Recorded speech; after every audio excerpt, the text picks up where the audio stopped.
Good morning, good learning everyone. This is your Kuya Francis and I'm your Kuya Broker.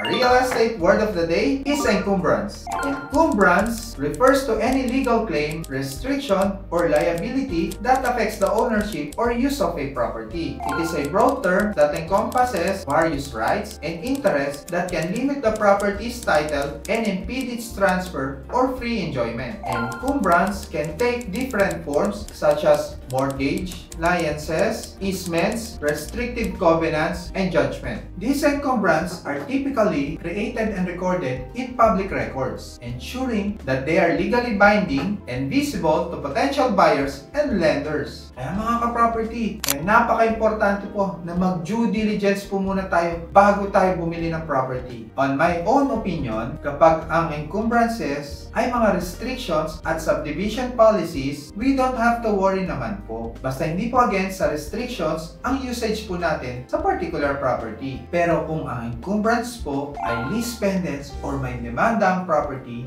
better po alamin po muna natin ang kaso at magpakonsulta po tayo sa isang abogado. Lalo kung gustong-gusto po natin ang property. Or better, hanap na lang po tayo ng ibang property para hindi po sumakit ang ating ulo. Kung ang encumbrance naman po ay Section 4 or Section 7, tingnan po natin maigi kung kailan po matatapos ang 2 years prescriptive period. Kung hindi naman po tapos ang 2 years prescriptive period at willing naman po tayo mag-take the risk, let us request na lang po kay seller ng heirs bond or insurance bond para ang insurance na po ang bahala in case may maghabol sa property. Kung ang property naman po ay naka-mortgage, let us check lang po kung hindi pa po rematado ang property. Mag-request po tayo kay seller ng 1 to 2 months ng advance statement of account at i-bounce na lang po natin sa napagkasundo ang price. Then tayo na po ang directly magbayad kung saan naka-mortgage ang property. Kung gusto po nila malaman kung paano po i-cancel ang encumbrances, please watch my other video tungkol sa pag-cancel ng encumbrances. Kung tayo naman po ay may katanungan, kindly message lang po sa comment section below. Please continue to watch, follow, and share po ang aming mga social media platforms. Again, this is your Kuya Broker. God bless po sa ating lahat.